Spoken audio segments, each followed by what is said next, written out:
नमस्कार दोस्तों, मेरा नाम है डॉक्टर शैलेंद्र सिंह और मैं आप सभी का स्वागत करता हूं अपने YouTube चैनल ML वाले गुरुजी में। तो दोस्तों, इससे पहले वाले वीडियो में हमने समझा था कि what is the difference between artificial intelligence, machine learning and deep learning. अगर आपको ये वाला वीडियो देखना हो तो आप मैं डिस्क्रिप्शन में उसका लिंक दे दूँगा, आप वहाँ से वो वीडियो देख सकते हैं। तो देखिए दोस्तों, ये जो है हमारा सेकेंड वीडियो है। इस वीडियो में हम समझेंगे टाइप्स ऑफ मशीन लर्निंग।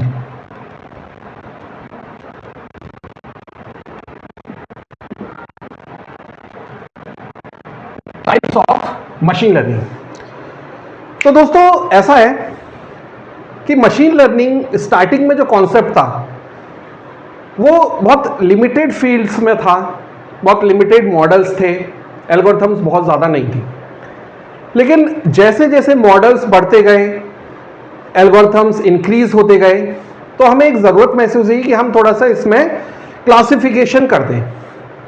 तो हमने क्लासिफिकेशन, जनरल क्लासिफिकेशन के अकॉर्डिंग मशीन लर्निंग को 3 टाइप्स में डिवाइड किया है। पहला सुपरवाइज लर्निंग, दूसरा अनसुपरवाइज लर्निंग और तीसरा रीइंफोर्समेंट लर्निंग, जो अभी जस्ट कुछ ही साल पहले इंक्लूड किया गया। तो ये तीनों जो टाइप्स हैं आज के वीडियो में हम बहुत अच्छे से समझेंगे।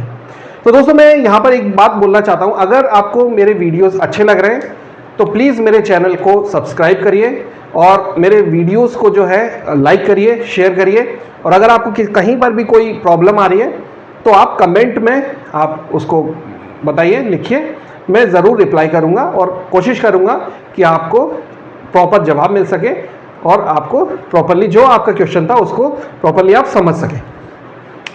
तो वापस आते हैं अपने टॉपिक पर।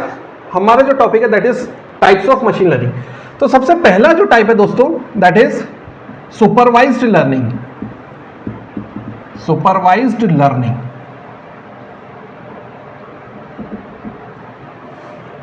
फ्रेंड्स, इसके साथ जो एक टॉपिक, जो एक पॉइंट जुड़ा हुआ है वो जुड़ा हुआ है लेबल्ड डेटा। Labelled data. अब समझते हैं कि what is labelled data. Labelled data का मतलब यह होता है कि एक ऐसा डेटा हमारे पास अवेलेबल है जिसमें कि आउटपुट है या फिर रिजल्ट भी है। इसका मतलब क्या हुआ? लेबल्ड डेटा रिजल्ट भी है या आउटपुट है। इसको एक एग्जांपल से समझते हैं। फॉर एग्जांपल, हमारे पास कोई एक शॉप है, मान लीजिए मोबाइल की शॉप है या कोई कंप्यूटर शॉप है, ठीक है। अब हमारे पास एक प्रीवियस डेटा है जिसमें कि हमारे पास ये सारी चीज़ें कि कौन कस्टमर आया, ठीक है ना, उस कस्टमर्स की प्रॉपर्टीज़ हैं। फॉर एग्जांपल, कस्टमर की क्या क्या प्रॉपर्टीज़ है, मान लीजिए एज क्या है उस कस्टमर की, ठीक है, और उस कस्टमर की जो है इनकम क्या है, ठीक, उसकी क्वालिफिकेशन क्या है, उसकी हाइट कितनी है, ओके, उसकी सेविंग्स कितनी है, ये सारे प्रॉपर्टीज़ उस कस्टमर की हैं। तो इस तरह का हमारे पास डेटा है, ठीक।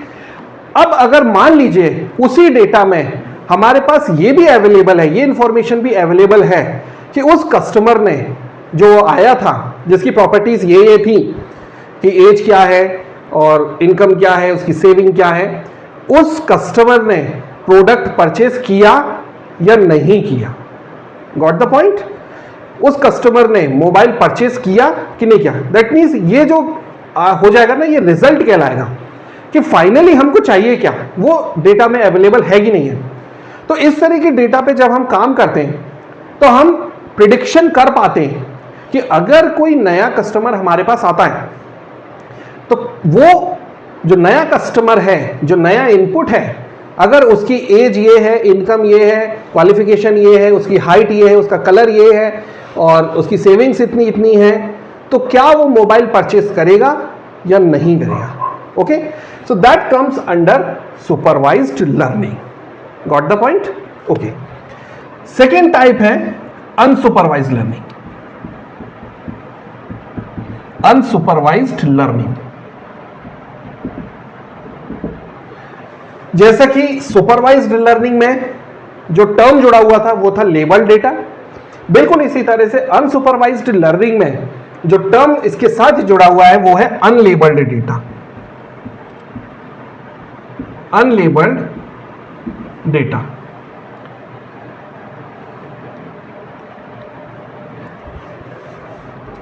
ओके। अनलेबल्ड डेटा का मतलब क्या हुआ? अनलेबल्ड डेटा का मतलब आ रहा है कि हमारे पास डेटा तो है कस्टमर्स का, लेकिन हमको ये नहीं मालूम कि उस कस्टमर ने प्रोडक्ट परचेज किया था या नहीं किया था। Okay, so that is unlabelled data. Okay, तो दोस्तों इसके भी बहुत सारे यूज होते हैं, लेकिन जनरली अगर हम अभी तक की बात करें तो आप देखेंगे कि सुपरवाइज्ड लर्निंग में हमको बहुत सारे मॉडल्स अवेलेबल हैं, बहुत सारे एल्गोरिथम्स अवेलेबल हैं जो कि हमको प्रिडिक्शन करने में हेल्प करती हैं, जो हमको लर्निंग इंप्रूव कराती हैं, डिसीजंस हम उनकी हेल्प से ले पाते। तो सुपरवाइज्ड लर्निंग जो है बहुत पॉपुलर कॉन्सेप्ट है जिसमें कि लेबल्ड डेटा हम यूज करते हैं। उसके बाद अगर हमारे पास एक ऐसा डेटा है जिसमें कि इंफॉर्मेशन में रिजल्ट नहीं है या आउटपुट नहीं है, उसको हम कैटेगराइज कर देते हैं अनसुपरवाइज्ड लर्निंग में। तो ये जो है कुछ साल पहले ही इंट्रोड्यूस किया गया है, और इसमें हम देखते हैं कि ऐसा डेटा जिसमें कि रिजल्ट नहीं है तो वो भी खराब नहीं है, ठीक है, उसको भी हम कहीं ना कहीं यूटिलाइज कर सकते हैं। ठीक, तो जब हम अच्छे से अनसुपरवाइज्ड लर्निंग समझेंगे ना, तब हम समझेंगे कि अनलेबल्ड डेटा भी इतना खराब नहीं है, हमको उसे फेंकना नहीं है या हमको उसको डिस्कार्ड नहीं करना है कि भाई इसमें तो कस्टमर्स का डेटा ये है ही नहीं कि उसने मोबाइल परचेज किया या नहीं किया। हम उस डेटा को भी यूटिलाइज कर सकते हैं फॉर फर्दर प्रेडिक्शंस। ठीक है, तो अनसुपरवाइज्ड लर्निंग भी काम की चीज है, बट ये एक ऐसा फील्ड है जहां पर बहुत ज्यादा रिसर्च या बहुत ज्यादा एल्गोरिथम्स नहीं इंट्रोड्यूस करे गए हैं। ठीक है, इस पे अभी बहुत सारा काम चल ही रहा है। थर्ड जो है that is reinforcement learning. Reinforcement learning. Okay, तो दोस्तों जैसे सुपरवाइज्ड लर्निंग के साथ जो टर्म जुड़ा हुआ है लेबल डेटा, अनसुपरवाइज्ड लर्निंग के साथ टर्म जुड़ा हुआ है अनलेबल्ड डेटा, बिल्कुल इसी तरह से रीइंफोर्समेंट लर्निंग जो है इसके साथ जो हमारा टर्म जुड़ा हुआ है वो है फीडबैक। फीडबैक ये समझते हैं ये क्या चीज है फीडबैक। इसका मतलब ये एक ऐसी लर्निंग है जो किस पे वर्क कर रही है, ये वर्क कर रही है फीडबैक पर, मतलब खुद से लर्न कर रही है। फ्रेंड्स इसको एक एग्जांपल से समझते हैं, रीइंफोर्समेंट लर्निंग को हम एक एग्जांपल से समझते हैं कि फीडबैक का मतलब यहां पे क्या निकल के आ रहा है। फीडबैक का मतलब ये समझिए कि सपोज कोई एक पर्सन है, ओके, जिसने कभी भी आज तक साइकिल नहीं चलाई है, ना उसने साइकिल देखी है कभी, ओके, उसने कभी साइकिल देखी नहीं है, ना उसने कभी साइकिल चलाई भी नहीं है। ठीक, अब हमने उसको साइकिल दे दी और बोला कि इसको चलाओ। ठीक है, अब भाई उसने तो कभी साइकिल देखी नहीं है, तो वो क्या करेगा?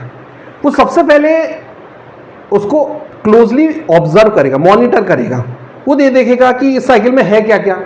इस साइकिल में एक ब्रेक है, ठीक, एक सीट है, हैंडल है, पैडल्स है, रिंग है, घंटी है, कैरियर है, 2 टायर लगे हुए हैं। तो उसने क्लोजली इन सारी चीजों को मॉनिटर किया। ठीक है, अब हमने उससे बोला है कि भाई तुम साइकिल चलाओ, करेक्ट। अब ये देखिए फीडबैक सिस्टम किस तरह से काम कर रहा है। अब उसने क्या किया कि वो सीट पे बैठा और उसने ब्रेक दबाया। ठीक, अब उसने जब ब्रेक दबाया तो बट नेचुरल साइकिल तो चलेगी नहीं। इसका मतलब उसने किस तरह से लर्निंग की? फीडबैक के थ्रू, कि उसने एक एक्शन परफॉर्म किया, उसने ब्रेक को दबाया और फीडबैक में उसको मिला कि साइकिल नहीं चली, तो उसको ये समझ में आ गया कि ब्रेक दबाने से साइकिल नहीं चलती है। ये एक्शन और फीडबैक सिस्टम इस तरह से वर्क किया। ठीक, अब उसने क्या किया? घंटी बजाई, फाइन। अब उसने जैसे ही घंटी बजाई तो भी साइकिल नहीं चली, तो उसको एक चीज और समझ में आई कि भाई ये जो घंटी है इससे जो है साइकिल नहीं चलती है। तीसरी चीज कहां से आई? उसने मान लीजिए हैंडल को घुमाया, जो उसका साइकिल का हैंडल था उसको घुमाया, तो उसने जैसे साइकिल के हैंडल को घुमाया उसने देखा साइकिल तो आगे तो बढ़ी नहीं, मूव हुई थोड़ी सी। तो उसको फिर फीडबैक में उसने देखा कि नहीं, ये साइकिल इस तरह से तो नहीं चल रही है। फिर उसने अचानक से क्या किया कि पैडल पे जोर से पैर से पुश कर दिया, तो जैसे ही उसने पैर से पुश किया वैसे ही साइकिल चल पड़ी। अब उसको पॉजिटिव फीडबैक मिल गया। उसने ये देखा कि जैसे ही मैं पैडल मार रहा हूं वैसे ही क्या हो रहा है, साइकिल चल रही है। यहां पे उसको पॉजिटिव फीडबैक मिल गया, उसको समझ में आ गई, उसकी लर्निंग हो गई कि हाँ भाई अगर मुझे साइकिल चलानी है, आगे बढ़ानी है, तो मुझे क्या करना पड़ेगा, मुझे पैडल पे जोर से पैर रखना पड़ेगा और जोर से उसको दबाना पड़ेगा, तो टायर घूमेगा और साइकिल आगे बढ़ जाएगी। भाई ठीक है, साइकिल आगे बढ़ गई। अब हमने उससे क्या बोला, अब हमने उससे बोला कि भाई तू साइकिल रोक, साइकिल तो चल गई, साइकिल रोक, अब तुमको साइकिल रोकनी है। अब उसको समझ में नहीं आया कि साइकिल तो ये तो मुझे चलानी तो सीख गया था, मैं रोकूं कैसे। अब उसने फिर वही वाला एक्शन और फीडबैक वाला सिस्टम यूज किया। उसने सबसे पहले घंटी बजाई, साइकिल नहीं रुकी, नेगेटिव फीडबैक। उसको समझ में आ गया कि भाई साइकिल घंटी बजाने से नहीं रुकती है। नेक्स्ट उसने क्या किया, उसने हैंडल हिलाया, उससे भी साइकिल मुड़ तो गई लेकिन साइकिल रुकी नहीं। तीसरी चीज उसने क्या किया, और जोर से पैडल मारा। उसने सोचा हो सकता है जोर से पैडल मारो तो रुक जाए, लेकिन ऐसा भी नहीं हुआ, वो तो साइकिल और तेज हो गई। लास्ट में उसने क्या किया, ब्रेक दबाए। उसने जैसे ही ब्रेक दबाए उसने ये देखा कि साइकिल स्लो हुई और रुक गई। अगर साइकिल स्लो हुई और रुक गई तो उसको एक पॉजिटिव फीडबैक मिल गया, उसको ये समझ में आ गया कि हाँ भाई जैसे ही मैं ब्रेक दबाऊंगा वैसे ही क्या हो जाएगा, वैसे ही साइकिल रुक जाएगी। Got the point. तो इसका मतलब ये हुआ कि रीइंफोर्समेंट लर्निंग जो है वो किस पे काम करिए, एक्शन देन फीडबैक। पहले एक्शन और उसके बाद फीडबैक। तो टर्म एक्चुअली आ रहा है फीडबैक। फीडबैक की एनालिसिस होती है, हम फीडबैक को एनालाइज करते हैं कि भाई ये नेगेटिव फीडबैक आया कि पॉजिटिव फीडबैक आया। डिवाइस हमेशा फीडबैक पे डिपेंड करती है। जो भी एक्शन परफॉर्म होगा उसका फीडबैक की एनालिसिस होगी और उससे लर्निंग होगी। That is the concept of reinforcement learning. और देखिए दोस्तों, रीइंफोर्समेंट लर्निंग में एक कॉन्सेप्ट और भी होता है, उसको मैं जरा बताना चाहूंगा यहां पर आप लोगों से कि देखिए हम कभी भी ये नहीं चाहेंगे कि डिवाइस खुद से ही सीखती रहे और खुद से ही अपनी लर्निंग करती रहे। हम ये जरूर चाहते हैं कि हम भी कुछ इनपुट दें, है कि नहीं। तो हम एक्सटर्नल इनपुट्स भी देते हैं, एक्सटर्नल इनपुट भी देते हैं। एक्सटर्नल इनपुट का क्या मीनिंग निकलता है, इसको जरा समझते हैं। फॉर एग्जांपल, जैसे एक व्यक्ति बढ़िया साइकिल चला रहा है, ठीक है।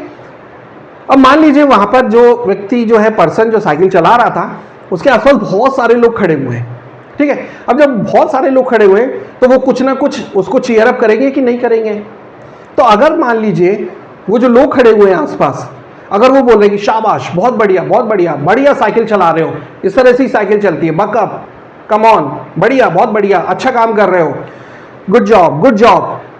तो वो एक्सटर्नल इनपुट से एक चीज उसको समझ में आएगी, हाँ मैं जो कर रहा हूं ना ठीक कर रहा हूं, ठीक है ना। जो भी लर्निंग चल रही है वो सही डायरेक्शन में चल रही है, सही डायरेक्शन में मैं सीख रहा हूं, ठीक है। बिल्कुल इसी तरह से अगर हम एक्सटर्नल जो है वो नेगेटिव इनपुट देते, ठीक, अगर हम उसको ये बोलते नहीं नहीं नहीं, तुम कुछ गलती कर रहे हो, अगर तुम्हें साइकिल चलानी है तो ब्रेक मत दबाओ, ब्रेक और पैडल एक साथ मत चलाओ, अगर उसको इस तरह से फीडबैक मिल रहा है तो इसका मतलब उसको ये समझ में आएगा कि मैं कुछ ना कुछ गलती कर रहा हूं, ठीक। तो ये एक्सटर्नल इनपुट के लिए भी हमने एक ऑप्शन रखा है जिससे कि हम जो अपनी लर्निंग है वो और ज्यादा इंप्रूवाइज कर सकते। तो दोस्तों, आज के वीडियो में हमने ये देखा कि टाइप्स ऑफ लर्निंग जो है वो 3 टाइप्स की लर्निंग होती है। सुपरवाइज लर्निंग जो डिपेंड करती है लेबल डेटा पे, अनसुपरवाइज लर्निंग जो डिपेंड करती है अनलेबल डेटा पे जहां पे रिजल्ट्स नहीं होते हैं, और रीइंफोर्समेंट लर्निंग जो डिपेंड करती है फीडबैक पर। ओके, तो इन टाइप्स को हम और अच्छे से देखेंगे अपने नेक्स्ट वीडियो में। तो अगर आपको हमारे वीडियोस पसंद आ रहे हैं तो दोस्तों आप इनको लाइक ज़रूर करें। सो आज के वीडियो में हम इतना ही रखते हैं। Thanks for watching my video. Thank you so much.